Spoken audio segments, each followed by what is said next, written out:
I never thought I'd be sitting in a lawyer's office at 73 years old, preparing to sue my own children. But here I was, watching my attorney shuffle through documents that would tear my family apart forever. My hands were shaking as I signed the papers, and I kept thinking about how it all started with a simple phone call on a Tuesday morning that changed everything. It was March 15th when my daughter, Sarah, called me, her voice unusually sweet, almost sugary in a way that immediately put me on guard. She wanted to come over for lunch, she said, and maybe we could talk about some important family matters. I should have known something was wrong right then. Sarah hadn't voluntarily spent time with me in months, not since her divorce, when she became obsessed with money and what she thought she was entitled to from my estate. When she arrived at my house in Westchester, she wasn't alone. My son Michael was with her, looking uncomfortable in his expensive suit, avoiding eye contact like he used to do as a child when he'd broken something valuable. They sat across from me at my dining room table, the same table where I'd served them thousands of meals, helped them with homework, and listened to their problems for decades. Sarah cleared her throat and pulled out a manila folder. "Mom, we need to talk about your future," she began, and my heart immediately started racing. "Michael and I have been discussing your situation, and we think it's time you considered alternatives."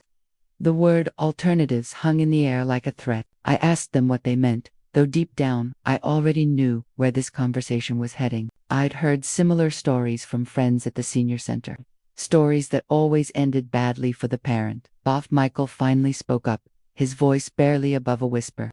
"We think you might need help managing your affairs, Mom. The house is getting too big for you, and we've noticed some concerns." Concerns? What concerns? I was sharper than both of them combined. I balanced my own checkbook, maintained my property, drove myself everywhere I needed to go, and lived independently without any assistance whatsoever. But apparently, my children had been keeping a list. Sarah opened her folder and began reading like she was presenting evidence in court. "Last month, you forgot to turn off the stove after making tea." I remembered that incident perfectly.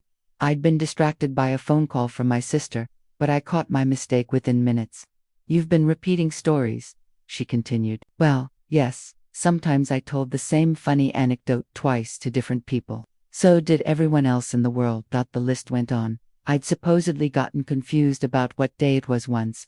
I'd asked my neighbor to help me with my computer, which apparently demonstrated my declining mental capacity. I'd forgotten to pay a credit card bill on time, even though I'd been managing my finances flawlessly for over 50 years, and it was a simple oversight that I corrected immediately. As Sarah read through their ridiculous catalog of my alleged incompetence, I felt something cold settling in my chest. This wasn't concern for my welfare. This was a calculated attack on my independence, orchestrated by two people who were supposed to love and protect me. Then came the real bombshell. Michael pulled out another set of documents and slid them across the table. "We've already consulted with an attorney," he said, still unable to look me in the eye. "We think it would be best if we pursued guardianship. You know, just to make sure you're protected and your assets are properly managed." Guardianship. The word hit me like a physical blow. They wanted to declare me mentally incompetent, strip me of my legal rights, and take control of everything I'd worked my entire life to build. My house, my savings, my investments, my independence. They wanted it all. I asked them point blank if this was about money, and the silence that followed told me everything I needed to know. Sarah's face flushed red, and she started stammering about how this wasn't about finances. It was about my safety and well-being, but I could see right through her. I knew about her gambling problem, though she thought she'd kept it secret. I knew about Michael's failing business and his desperate need for capital. They wanted me declared incompetent so they could get their hands on my estate while I was still alive. Rather than waiting for their inheritance like decent children would do, I told them to leave my house immediately. Sarah's mask finally slipped, and she started yelling about how stubborn and difficult I was being, how I couldn't see that I needed help. Michael just sat there looking ashamed, but he didn't defend me or speak up against his sister's plan.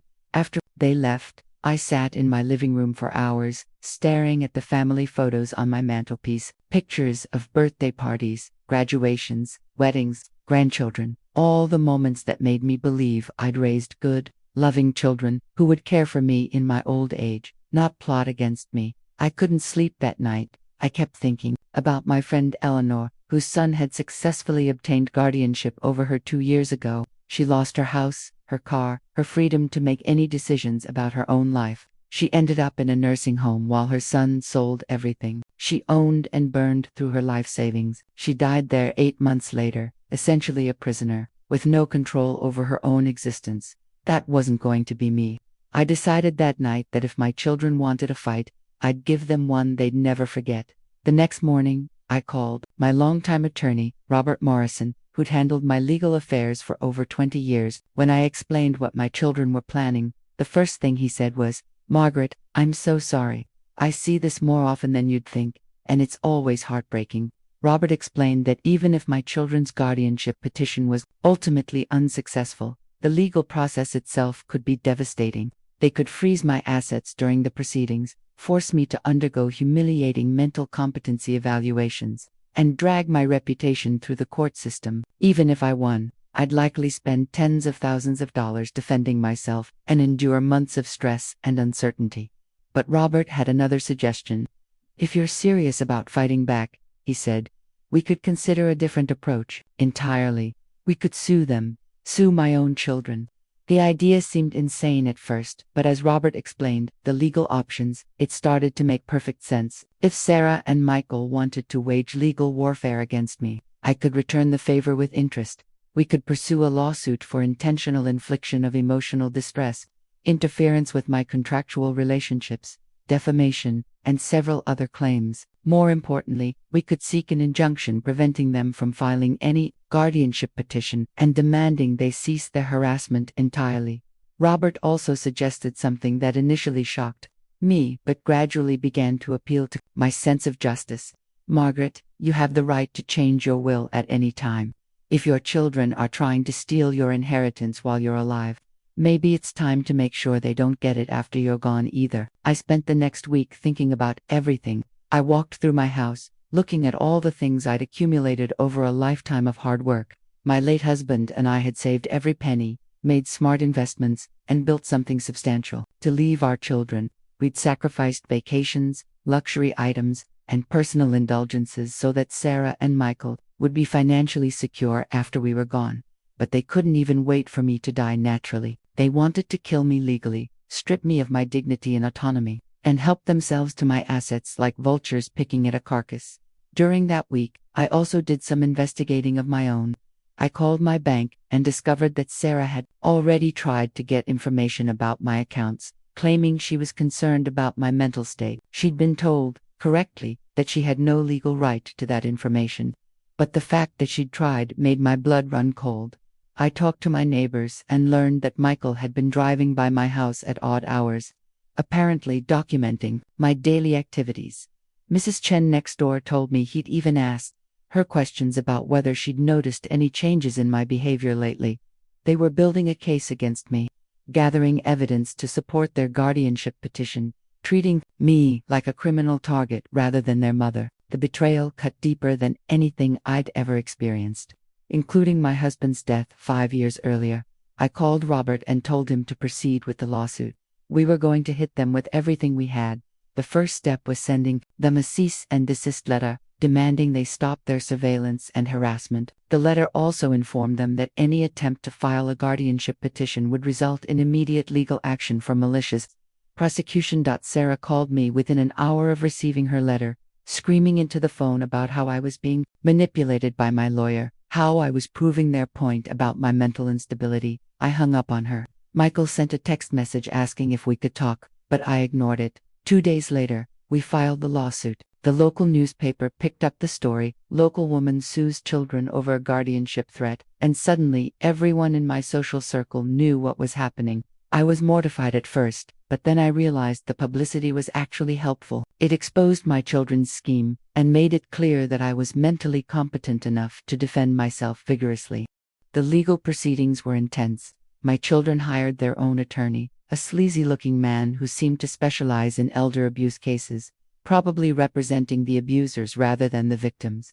They tried to paint me as a paranoid, unstable woman who was lashing out irrationally at her concerned children, but Robert was brilliant. He presented evidence of their surveillance, their attempts to access my financial information, and their threats to file guardianship papers. He showed that their allegations of my incompetence were completely fabricated, based on normal aging experiences that any reasonable person would understand. More importantly, he demonstrated that their actions were part of a calculated plan to steal my assets. During discovery, we uncovered Sarah's gambling debts, over $80,000 owed to various creditors. We found evidence of Michael's business problems, including a pending bankruptcy that he'd hidden from the family. The turning point came during Sarah's deposition.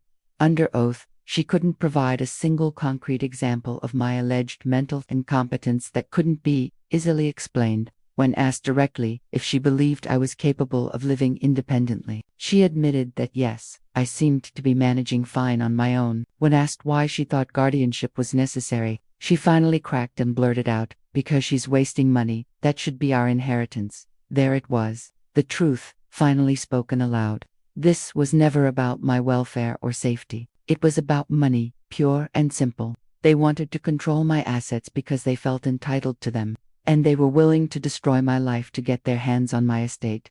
The judge was not impressed. During the trial, he made several pointed comments about adult children who try to manipulate the legal system for financial gain at their parents' expense. He called their behavior reprehensible and a betrayal of the most fundamental family bonds. We won on every count. The judge awarded me substantial damages for emotional distress, ordered my children to pay my legal fees, and issued a permanent injunction preventing them from filing any guardianship petition without clear evidence of actual incompetence, verified by multiple independent medical professionals. But the victory in court was just the beginning of my revenge. While the lawsuit was ongoing, I'd been working with Robert on other matters. I changed my will, removing Sarah and Michael as beneficiaries entirely. Instead, my estate would go to various charities and educational institutions that would use the money for something meaningful rather than squandering it on gambling debts and failed businesses. I also established a trust that would make my financial situation crystal clear. Every month, detailed statements would be sent to my children showing exactly how much money they'd lost by trying to steal from me early. They'd get to watch their inheritance being donated to worthy causes, knowing that their greed had cost them everything. But I wasn't finished. I decided to make their betrayal as public as their attempted theft had been. I contacted the local newspaper that had covered the initial story and gave them an exclusive interview about the outcome.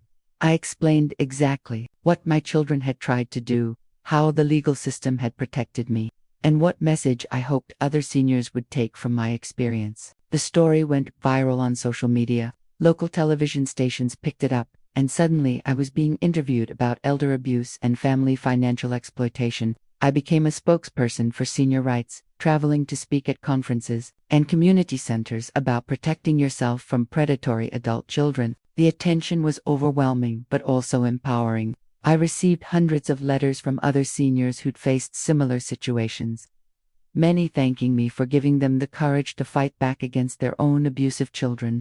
Some had used my story as inspiration to seek legal help for themselves. Sarah and Michael tried to reconcile with me after the lawsuit concluded, probably hoping they could somehow repair the relationship and get back into my will. Sarah sent flowers and cards, pretending nothing had happened. Michael called regularly, asking about my health and trying to sound concerned, but I was done with both of them. They'd shown me exactly what I meant to them when they thought they could get away with stealing from me. Trust, once broken this completely, couldn't be repaired with flowers and phone calls. The final twist came 6 months after the trial ended. I'd been feeling tired and had some concerning symptoms, so I went to my doctor for a complete physical. The tests revealed that I had earliest stage ovarian cancer. It was treatable, with excellent prognosis if caught early, which mine was. But sitting in the doctor's office, receiving that diagnosis, I realized something profound. If my children had succeeded in their guardianship scheme, I might not have been able to make my own medical decisions. They could have controlled my treatment, decided what risks were acceptable, maybe even influenced end-of-life decisions based on their financial interests rather than my wishes. They'd tried to steal not just my money, but potentially my life itself. I decided not to tell them about my diagnosis. They'd lost the right to be involved in my medical decisions when they tried to have me declared incompetent. Instead, I focused on my treatment and recovery, surrounded by friends who actually cared about my well-being rather than my bank account. The treatment was successful. 6 months later, I was declared cancer-free, and my doctor said I had every reason to expect many more healthy years ahead of me. I was grateful not just for my physical recovery, but for the clarity that facing mortality had given me about what really mattered in life. I started a foundation focused on protecting seniors from financial exploitation by family members. The foundation provides legal assistance, education, and support for elderly people facing situations similar to what I'd experienced. It's funded by a significant portion of what would have been my children's inheritance, and it's already helped dozens of seniors fight back against predatory relatives. The Foundation's first major initiative was lobbying for stronger legal protections against frivolous guardianship petitions. We worked with state legislators to create new requirements for evidence and medical documentation before anyone could file to have a senior declared incompetent. The law that passed was nicknamed Margaret's Law in honor of my case. I also decided to write a book about my experience fighting back, how I sued my children, and one became a bestseller in the senior advocacy community. The proceeds went to the foundation, creating a permanent endowment that will protect vulnerable seniors long after I'm gone. As I'm telling you this story, it's been 3 years since that terrible March morning when Sarah and Michael first threatened me.